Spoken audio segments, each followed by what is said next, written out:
সুপ্রিয় বন্ধুগণ, বাইক মডিফিকেশনের নতুন আরও একটি ভিডিওতে আপনাদের স্বাগতম। আসলে আজকের ভিডিওতে আমরা ইয়ামাহা FZ ভার্সন 3 বাইকের পরিচিত একটি সমস্যার সমাধান খুব স্বল্প সময়ে সহজ উপায়ে কম খরচে ধাপে ধাপে আপনাদের দেখানোর চেষ্টা করব। আমাদের সামনে থাকা যে FZ ভার্সন 3 বাইকটি দেখতে পাচ্ছেন, তার উভয় পাশের ট্যাঙ্কের যে ক্লাম্প রয়েছে সেই ক্লাম্পটি ভেঙে যাওয়ার কারণে দুই সাইডের ট্যাঙ্ক কাভার খুলে যাচ্ছে। বিভিন্ন জায়গায় সমাধান খোঁজার পরেও আমরা সমাধান না পেয়ে আমরা শোরুমে যোগাযোগ করি, আর শোরুম থেকে আমাদের জানানো হয় উভয় সাইডের ট্যাঙ্ক কাভার পরিবর্তনের জন্য, যার খরচ মোটামুটি ৫ থেকে ৬,৫০০ টাকার মতো। তবে সবথেকে খুশির খবর এটি যে আমরা মাত্র ১৫০ টাকায় এই সমস্যার সমাধান করেছি। তাই চলুন বন্ধুরা, সময় নষ্ট না করে জেনে আসি কিভাবে আমরা এই সমস্যাটির সমাধান খুব অল্প সময়ে অল্প খরচেই করলাম। শুরুতে আমরা আমাদের পরিচিত একটি বাইক গ্যারেজ থেকে আমাদের উভয় পাশের ট্যাঙ্ক কাভারটি খুলে নিই। তারপরে আমরা এই ট্যাঙ্ক কাভারটি নিয়ে একটি হার্ডওয়্যারের দোকানে বা ওয়েল্ডিং এর দোকানে চলে যাই। তবে হার্ডওয়্যার বা ওয়েল্ডিং এর দোকানে তারা রেগুলার এই ধরনের কাজ না করার কারণে এবং আমাদের কাছে কোনো ভিডিও বা ছবি ডকুমেন্ট না থাকার কারণে আমাদের বুঝাতে বেশ কিছুটা কষ্ট হয়েছিল। আর যেহেতু আমাদের বাইকের গ্যারেজ থেকে এই ওয়েল্ডিং এর দোকানটি খুব কাছে হয়, আমরা আমাদের বাইকটিও সরাসরি এই স্থানে আনতে পেরেছিলাম, তাই তাদেরকে বোঝানো খুব সহজ হয়েছিল। প্রথম ধাপে আমরা যে প্লাস্টিকের ভেঙে যাওয়া অংশ রয়েছে তার সুপার গ্লু বা আঠা দিয়ে টেম্পোরারি জোড়া দিয়ে নিই। যেহেতু এই অংশটি আমাদের সম্পূর্ণ ভেঙে গিয়েছিল, তাই আমাদের জোড়া দেওয়ার প্রয়োজন পড়েছিল। তবে আপনাদের বাইকে যদি এই অংশটুকু সম্পূর্ণ ভেঙে আলাদা না হয়ে যায়, অংশটুকু যদি লেগে থাকে, তাহলে সুপার গ্লু দিয়ে লাগানোর কোনো প্রয়োজন নেই। এরপরে আমাদের একই মাপের দুটি মেটাল পাত কেটে নিতে হবে, যেটি খুব সহজে বাঁকানো যাবে এবং এই প্লাস্টিকের সমান্তরালে সমানভাবে লাগানো সম্ভব হবে।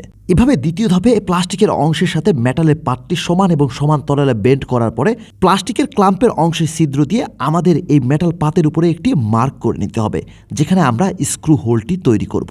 এরপর তৃতীয় ধাপে আমাদের স্ক্রু হোল বা ছিদ্রটি করার পালা। আপনাদের কিন্তু ড্রিল মেশিন দিয়ে উপরের যে প্লাস্টিকের ক্লাম্পের ছিদ্র রয়েছে সেই ছিদ্রর ডায়ামিটার অনুযায়ী একটি সমান মাপের ছিদ্র করে নিতে হবে। ছিদ্রটি বড় হলে কিন্তু অবশ্যই আমরা স্ক্রু ঢুকালে খুব সহজেই সেটি খুলে যাবে, এবং ছিদ্রটি ছোট হলে আমাদের এই স্ক্রুটি কিন্তু সেই স্থানে প্রবেশ করবে না। তাই আমরা আবারও বলছি, অবশ্যই প্লাস্টিক ক্লাম্পের যে ছিদ্র রয়েছে সেই ছিদ্রর সমান মাপের সমান ডায়ামিটারের একটি ছিদ্র মেটালের পাতের উপরে আপনাদের করতে হবে। চতুর্থ ধাপে আমাদের ট্যাঙ্কের প্লাস্টিক কিটের উপরে দুইটি করে মেটালের পাত সহ রিপিট দিয়ে অ্যাটাচড করার পালা। অবশ্যই অ্যাটাচড করার সময় খেয়াল করবেন মেটালের পাতের উপরে তৈরি করা ছিদ্র আর প্লাস্টিক ক্লাম্পের যে ছিদ্র রয়েছে সেটি সমান্তরালে রয়েছে কিনা। অবশ্যই এটি খেয়াল করে আপনারা রিপিটটা মারবেন। আর এই মডিফিকেশনের সবথেকে গুরুত্বপূর্ণ কাজই কিন্তু রিপিট দিয়ে এই মেটালের পার্টটি আপনার বডি কিটের সাথে অ্যাটাচমেন্ট করার সময়টা। অবশ্যই এই সময়টা খুবই সাবধানতা অবলম্বন করবেন, যাতে আপনার উপরের যে প্লাস্টিকের ক্লাম্পটি রয়েছে তার সমান্তরালে মেটালের ক্লাম্পের ছিদ্র থাকে। এতটুকু নিশ্চিত হওয়ার পরেই আপনি অবশ্যই রিপিট মারবেন। এভাবেই খুব সহজে আমরা 4টি গুরুত্বপূর্ণ ধাপে আমাদের কাজটি সম্পূর্ণ করি এবং আমাদের প্লাস্টিক কিটটি আমাদের বাইকের বডিতে অ্যাটাচ করি। অবিশ্বাস্য হলেও সত্যি, আমাদের টেকনিশিয়ানের দক্ষতা খুব ভালো হওয়ার কারণে খুব সহজে আমরা আমাদের এই কাজটি সম্পূর্ণ করার পরে আমাদের বাইকের সাইড ট্যাঙ্কে এই ট্যাঙ্ক কাভারগুলো অ্যাটাচ করি, যা সত্যি আমাদের অনেকটাই অবাক করেছিল। আর পরিশেষে আরও উল্লেখ্য যে এই ট্যাঙ্কের কাভারের উপরে কিন্তু 2টি রিপিটের দাগ আপনারা দেখতে পারবেন সিলভার কালারের, যেটি আপনারা চাইলে কালো কালি দিয়ে বা কালো রং দিয়ে আপনার বাইকের মতো কালার করে নিতে পারবেন।